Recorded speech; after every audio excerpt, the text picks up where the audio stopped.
jaartii birootiin qaba jaartii tijaanii wal isin garsiisa maal jechuudha akka ammoo arafee wanti deemuuf waan biraa takkaaf hin deemu wanti akeekkatee inni deemaa jiruuf dhalaa tana wal fichisiisuuf deema dhalaa qofaa miti naaf inni nu akka walitti bahu barbaadutti jira ta arafeedhaa ittuma dhufnu namni beeku lubbuu takkaahu ni oolcha malee galaafatu hin deemu kun lubbuu lama galaafatuu barbaada lubbuu lama bira dabarsee sadaffaa galaafatuu barbaada khawaan akkanaa dalagan eenyurratti khabaacan eenyurratti khatabatan eenyurratti khaqoosan kajuus anis natti dhagaama bo'aan namni akkanaa ni jira jeeta kaallee itti yaadellee yaada sammuu tijaa keessallee galchee hin beeku nama akka mucaa kanaa dubbii ajaa'ibaati tana qabatti. السلام عليكم ورحمة الله وبركاته جرجرتو دعوتو تافر دفتو تخينيا شما كم جرتو بكم جرتني نجني ربي سمبرا عاجراتو سنين جتشا الرجا خنو دبي ججبدو أكان همتو تناكبت تذكر جرينيا خجخيسة تنمودتين همتو نمودتين جرا أني دبي أكنا تناكا كمجاني سمبيو وقت تدوبتني اللي وامبيو بيخي مال جنة دوبا namni salphoon nama salphisaa khajaansanii waan sila afaan kiyya kana osoo dhiifadhalleedha ragatiinaaf qaba waan hin dubbatin hin qabu jechuudha waan hin dubbatin hin qabu kana hundi keenyaa walumaan quba qabna arragaa mucaan akkas jeensan yeroo waan hin taane qabatee as bahu hedduu ani mataan na dhukkube maali nu jireenyuma akkam keessa jirra hajuu nama yaachisa jechuudha maali haalli akkanaa ka uumamu kuni haala silaa fokkota namni bar yoo akkam dheeratellee jechuudha jechoota namaa tokkollee taatu fudhachuun barbaachisaadha kanaaf gaa waanumaan ju'uu fi waan dubbadullee hin beeku dhugaa rabbii taateewwan taate tuni hedduu mataa nagara galchitee jechuudha mucaa yeroo laallu gaa keessi isaa akkuma laallu san miskiina natti fakkaate anu mataa fayyaa wanti inni dalage immoo har'aan tana waan ajaa'ibaa raajii jechuudha osoo yeruma sannattuu hime beeki dilas yaaddoo dila kanaa hin qabaannu jechuudha akka ta'e namni godha jechuu barbaade dubbii akka malee na qabate dubbii akka malee tana qabatte tana duuba akkamiin godhaanii anillee yoon isinumaan mari'adhe malee akkin godhu waan beeku yoo akkanuma taane nuti kuni ani sammuu nama keenyaa akkin itti addaan baasu madaalee jechuu ofii kiyyaafuu na dhibaa jirtii jechuudha maali namni deemu kun hundi fayyuma qabaa kanaan jettu natti dhagaamee jechuudha maalii fi wanti arafeen godhe waan an akkatti dubbatanuu hin beenye jechuu fakkeenyaaf mee namni haala san keessa daadarkaan keessa bahe san hundi keenyaa waliin quba qabna daadarkaa san keessa waliin baan akka dhalatti akka dhaloota obboleessatti akka abbaatti akka haadhatti fi akkuma fira aalittis waanin waliin hin ta'inis hin qabu akkasuma gorsaas waanin irraa hambifadhe hin qabu jechuu barbaadeeti namtichi haala san waliin turre waan itti dhaammadhe dila san gannaqee balleessee waan dila san ammaas na dhoysee jechuudha nu dhoysee har'a yeroo fiidiyoo takka arku anu akkaan itti dubbadhu akkaan itti dhiisu wallaan namoonni yeroo garagara waan kaasan irratti yaaddoo tuttuqanii jiran ani yaaddoo san akkaan itti dhaammadhe san gaa akkuma kiyyaat fayyaalessummaan see'utti jira yaaddoo namoonni qabu san hin yaaddoonye jechuudha du'aa manaa godhaa jechaatiin ture haala kana namtichi kun nurratti raawwatee jechuudha namni salphataa nama salphisaa ja'ansanii dhugaadha duuba dubbii kanaa tanaa ani takka jireenya kiyya keessatti dubbiin akkanaatis na mudattee hin beektu haalli akkanaallee na qabatee hin beeku maaliif waan nama ajaa'ibsiisaa akka itti dubbatan nama rakkisaa waan nama kanaaf kanagaa akka goonu walumaan ilaalla jechuu barbaadeeti waan dubbadhuuf waan dhiisullee arra hin beeku maal jechuu barbaade amma michoon san maal keessa jirti isiitu hanga ammaa anuu hin beeku jechuudha haalli isiin keessa jirtu maal fayyaa isii egaa haala taate san waliin quba qabna taateewwan ta'e san hunda keessatti daadarkaa fi waan hin ta'in hin qabnu san keessaa baanee yeroo amma nuu fayyite jennee waan silaa barbaachisu qorichootaa fi waan jiraa hunda itti goonee manatti deebifnutti mucaan ana malee namni hin jiru waan juus namatti fakkaataa ani dubbiin isaa gara irraa qabataniin dhabe amma fuulleen koo maaliree anis yaada seene jechuudha. Mucoon san maal keessa jirtiin yaaddootiyya. Akkasuma dhalli teenya tuni iddoo hundarraa haalli wanni isaan godhaa jiran waan akkanaa kan bar haalaan nama dhibti. Dubbiin dhaloota keenyaa kun rakkoo gurguddoo qabdii jechuudha. Nama dhibdii nama rakkistiisi. Anuu na dhiphisaa jirti akkaataan godhuu fi akkaan silaa dubbii tana godhuu walii wallaaleetiin yaada hamaa keessa amma seeneetiin jiraa jechuudha. Beekaa namni jiruuf jireenya qaba. Jiruuf jireenya irratti dubbii tana qofaa dhiyaana namaa godhuun gaarii miti. Wallattuu wanni hojii hin qabdu natti fakkaata. Haalli isaan dalagan wanti isaan dalagan waan raajiiti jechuudha. Waan ajaa'ibaa kanama dhibu. Haa ta'u garuu amma dubbiin taatee jirti. Hundumaafuu akka itti taatettis taatee jirti.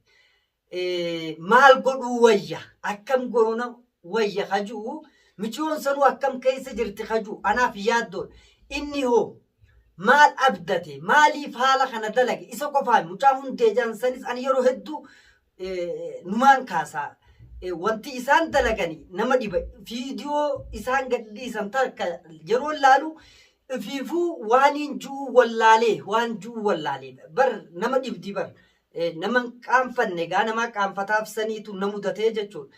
Amma duuba wanni kun dhaloota keenya jennee waliin tattaafannee waliin hallayyaa bu'aa bahii hunda buunee waan kana hunda taasifne gaafa jarri kun waan kana godhu duuba re'arra maal godhuu qabname. An dubbiin hedduu na dhibbe. Kanaaf amma silaa akkuma cabanitti okkolan jaani. Waan silaa wantiin biraataniin godhu qabu ani akka yaada kiyyatti amma ifiifuu na rakkisaa jirti waan qabu dubbiin tun na dhibdee jirti. Michiyoon san amma haala keessa jirtullee hin beeku jechaatiin jiraa jechuudha. Haalli michiyoon tun keessa jirtu ammaahuu ani hin beeku vayiruusaan waan keessa jirtu akka taate waliin quba qabna. Mucaan kun jiruu dhala teenya tanaa keessattuu dhala teenya tanaa hin fedhuun se'a. Yeroo laallu walittiin isin fidaa jaa maraata moo fayya kajuu ani yaadanatti ta'e waa'ee arafeedhaa dhugaa dubbachuu. Amma duuba nama akkanaa kana mee akkam godhani akkaataan godhan maali? Yeroo takka miira keessaan galanii maaliif egaa eenyu oli waan akkanaa dalagan eenyu irratti kabaacan eenyu irratti katabatan eenyu irratti kaqoosan kajuus anis natti dhaga'ama. Haa dubbannu malee namni nama dhabe hin jiru namnis namarraa dhalate namni namarraa dhalate immoo dhalti tun bakka hundatti waliin taphachuu kuni rakkoodhaa jechuudha. Maaliif isa akkanaa sirrii galchumaatu jiraata. Ani akkinatti fakkaatu kana aariin ijoollee dhiifama naa godhaa isiniin jechuu barbaadeef. Maaliif waan kana kaasee waan kana jechaa jira. Duuba laali. Amma namni beeku lubbuu takkaahuu ni oolcha malee galaafatu hin deemu. Kuni lubbuu lama galaafatuu barbaada. Lubbuu lama bira dabarsee sadaffaa jara dhoysatti waan kana godhee hanga nuti isa waliin daadarkoomnee hanga michiyoon kennaa nama jaansan waliin deemteedhaan haala amala isaa kana waan beeytuuf nuti way beenya miskiinaan seeyanillee ti isaanii kana jabeessumaa fi kanii waliin tattaafadhe dhalootummaarraa namni keessoo walii wal beekuu hin danda'u gubbaarra wal harka kanaaf hundumaafuu waan teessan gaabbii ittiin qabu takkallee ammoo tana gaabbisiisu jirtu tana akka maleetti na aarsu miira keessa na galchaa jirtu waan amma ta'e kan wanni amma ta'e kun duuba maaliif akkamitti ta'e kajuu kan hay nama bar teenyatti dhiifnee teenya gannanyee namni bar jiruuf jireenya qaba waliin bu'aa bahii keessa baanee bultuma isaa tanaaf jecha waan bira dabree maatii godhee akka maatiitti jechuu ilaalee bakka jiran sanirlee namaa keessa jira jee fuudhee fidu of bira kaniin fide arra kunoo jaartiin kabajee waan haarawaa natti as ba'e jechuun jaanku. Duuba nama akkanaa akkam godhan? Mee ambayyoo akkam godhan? Ani wanni kuni hedduu mataa na dhukkubsaa jira. Waan irratti dubbadhullee hin beeku. Nama akkanaa gaa Oromoon waan jettuun isiitu beekaa silaa akka xiyyaaf akka numaafiif taateewwan dhalli keenya godhu kun sooshaal miidiyaa kanarratti baasuullee nan barbaachisu jechuudha. Hin fedhu. Sababni waan fokkattu jechuudha. Dhala teenyaa hin malle. Akkamitti namni waan akkanaa dalaga? Akkamitti bar namni tokko yoo fuudhee jiraate fuudhe je'eessitti himuun rakkoo takka hin qabu. Si galee fuudheetiin jiratunis jaartiitii akkana mee akka gootan godhaa yoo nuun jee hoggaasan keessatti furmaata barbaanna nama dabalanne egaa akka wanni biroo balaan biroo hin dhufne taasifu. Namtichi kun waa hundumaa akka nama gartee gaariitti edaan michiyyoo caakkatti naqee haalan taane hunda keessa naqee jechuudha. Akka nama gaariitti as ba'ee jira kunuu ammallee nama lubbuu qabu. Maal jechuudha? Jaartii birootiin qaba, jaartii tijaanii wal isin garsiisa. Maal jechuudha akki kun? Ani ta'isaa har'a guutuutti bilbilaatiin oole. Bilbilallee na jalaa kaasuu hin dandeenye. Bilbilli isaa cufaa jira. Isaa fi michiyyoo sanuu hundee san dabalatee ka barbaadanii qabanii sirrii galchanii gamanumaafif ankanaatu jira. Ka michiyyoodha ammoo dhugaa nu dhageesse nu fabboomte haala hunda waliin taane waan isii naasoytu san takkumaahuu jechuudha.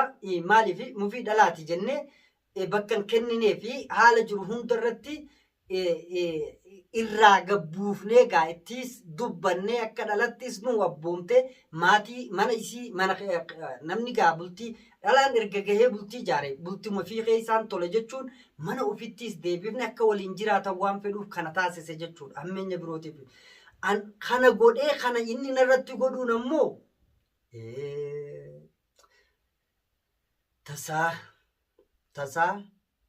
tasaa ittuma dhufnu barra. Ittuma dhufnu garraasii jechuu barbaadeeti. Ta'a rafeedhaa ittuma dhufnu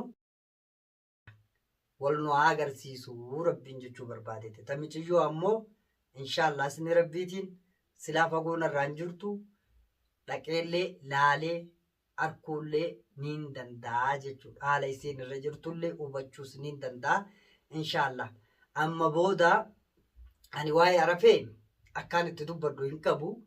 Silaa isiinis dhalateenya innis dhala keenya jallaa akka godhamu gaa hin beeku kanaan baatu akka godhu qaba. Ani isiis akkumaan jiru isin waliin hin jiraasan walumaan hin jira. Haalli fedhee haana mudatu kana jechuu barbaadeeti. Dubbiin arafeedhaa mataa na dhukkubsitee jirti. Akkaan godhus wallaaleen jira. Isa qofaa miti mucaa hundee jaansaniis akkasuma jechuudha. Namni bar lafa nuti keessa jiru tana keessa namni waan jiruu natti fakkaatutti hin jiru. Rakkanne hedduu cinqan.